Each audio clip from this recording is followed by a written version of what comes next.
Bones a tothom, avui em passo per aquí per explicar-vos una mica millor i una mica de forma més extensa, ja ho veureu, tot el tema de la mentoria grupal que us he anat explicant altres setmanes.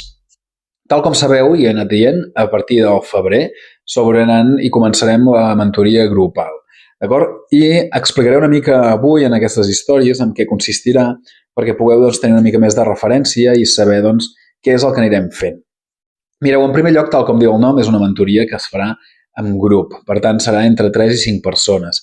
En grup no vol dir que hagueu de fer-ho conjuntament ni que sigui un treball en grup, sinó que ens trobarem aquestes persones i parlarem i discutirem de diferents temes sobre l'economia i hàbits financers perquè entre tots, cadascú a mesura que ell vulgui participar o aportar, pugui explicar de quina manera ho fa i entre tots puguem buscar maneres i finalitats per poder ser més efectius i poder millorar en aquests aspectes. Serà una mentoria que durarà 2 mesos, per tant serà una sessió setmanal durant 8 setmanes i les sessions duren aproximadament 1 hora i mitja cada una. Les sessions, perquè us tingueu una mica més present, estaran focalitzades i enfocades d'aquesta manera.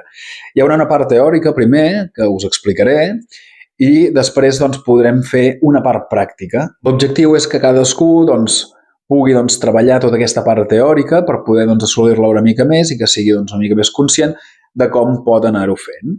Després d'aquesta part pràctica que us estic explicant, farem un cas pràctic, que en el cas aquest és per poder contextualitzar tota aquesta part i focalitzar-la en un context real. Per tant, també veurem aquesta realitat enfocada en tots aquests conceptes i coneixements que haurem anat adquirint. Per tant, ja veureu que al llarg d'aquestes 8 sessions anirem fent un seguit, que tota aquesta informació també la teniu a la meva pàgina web a l'apartat de la mentoria grupal, que veureu tot l'índex i podreu veure més informació sobre les sessions que anem fent i us animo molt a xafardejar-ho perquè sabreu molt més i sereu molt més conscients del que estic parlant. Per tant, us animo molt a participar i a xafardejar a la meva web i si voleu saber més informació, envieu-me un correu o comenteu per aquí i us explico més detalladament.